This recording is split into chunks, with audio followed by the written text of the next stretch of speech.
NAD drips have been described as the it biohack of celebrity wellness. We've seen Kendall Jenner, Hailey Bieber, and Justin Bieber describe the amazing things that NAD can do for them.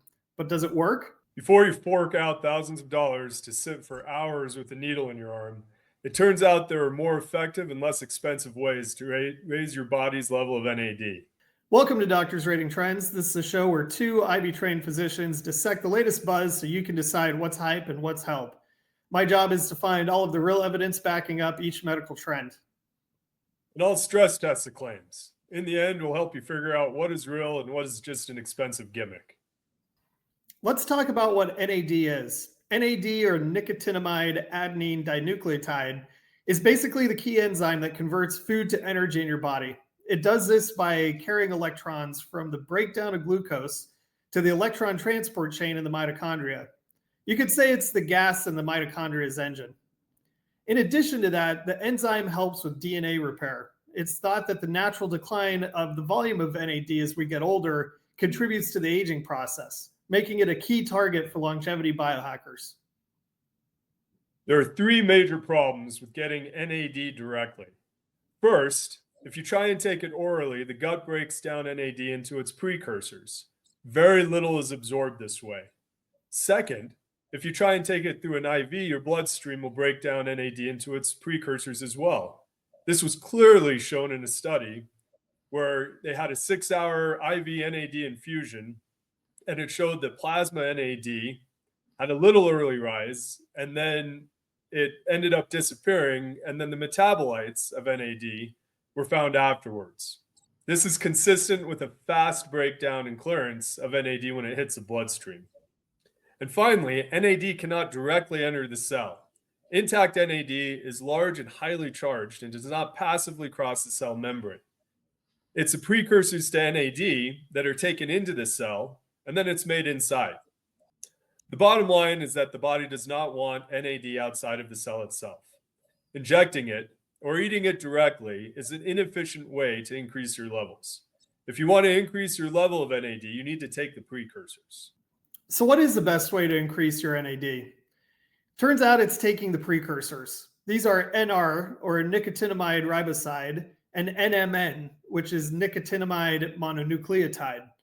An example of this is a study that showed if you inject NR, your final levels of intracellular NAD were 2 to 3 times higher than if you injected the NAD directly.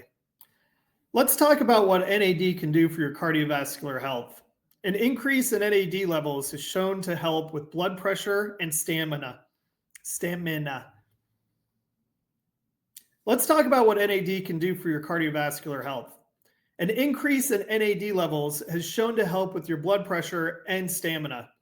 One study showed a 10-point decrease in systolic blood pressure in older adults. Another study showed a greater walking distance also in the elderly.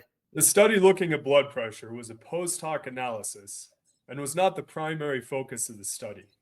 With regards to walking distance, the results were promising, but larger trials are still needed to make any claims. NAD is thought to be helpful for diabetes. An increase in NAD levels showed increased insulin sensitivity among pre-diabetic postmenopausal women. Another study in obese, insulin-resistant men showed no improvement. This selective response means more studies are needed to make recommendations for NAD in diabetes. There is some indication that NAD might be helpful for Parkinson's. Early trials show promising data and improvement in some of the markers being targeted in the treatment of this condition. That basically means that they found more energy being turned on inside of the cells in Parkinson's patients. The trials are short, small, and not powered to show a real result in changing the course of Parkinson's. The basic science is intriguing, but we need bigger studies to show a real effect. NAD may help with sports performance.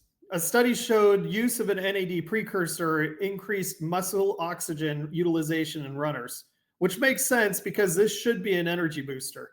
The effects on VO2 max in a lot of the trials were not significant. A 2024 systematic review of randomized controlled trials showed at best modest performance gains. Again, we need bigger and better studies to make any performance claims. NAD may be protective for cancer.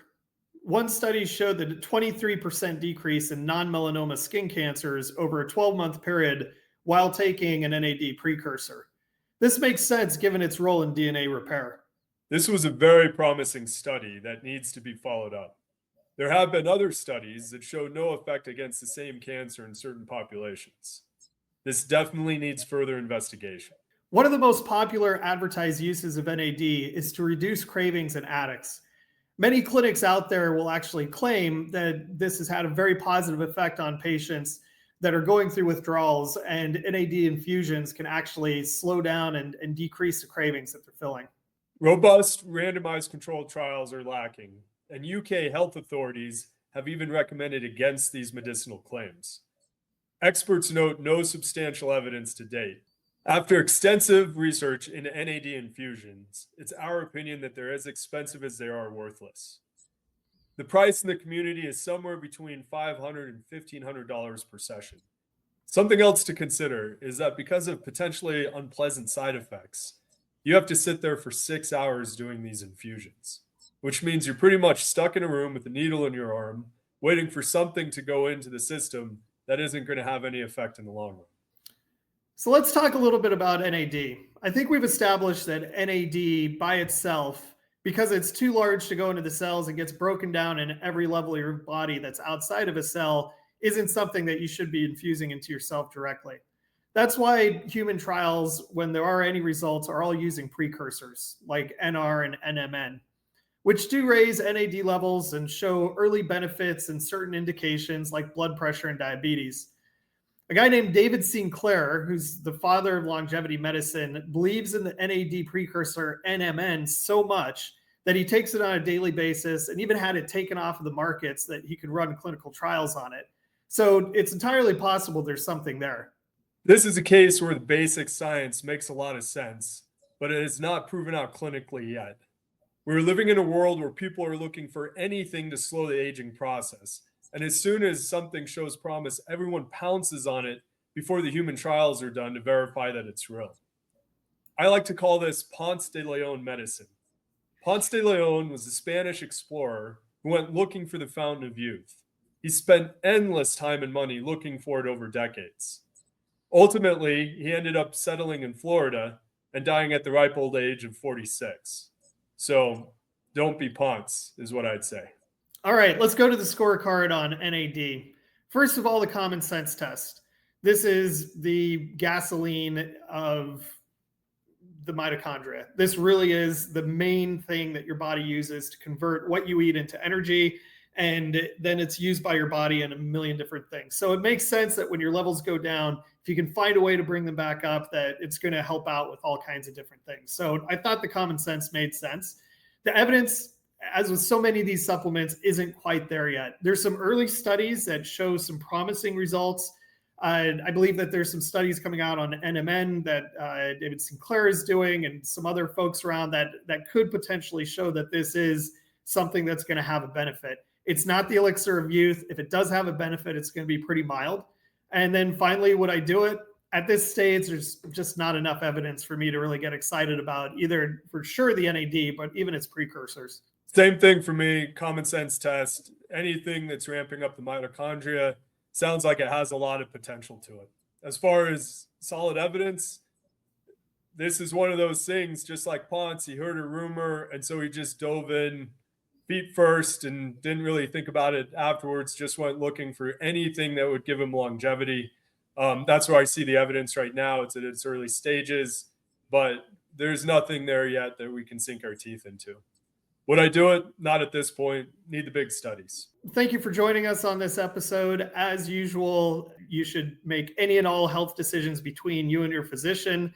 And there's always the case, too, that if it works for you, then it works. So if you're having a good experience, we'd love to hear about it. If you're having a bad experience, tell us about that, too. We'll see you next time. Don't forget to like and subscribe. We'd love to hear if you have any other ideas for another show.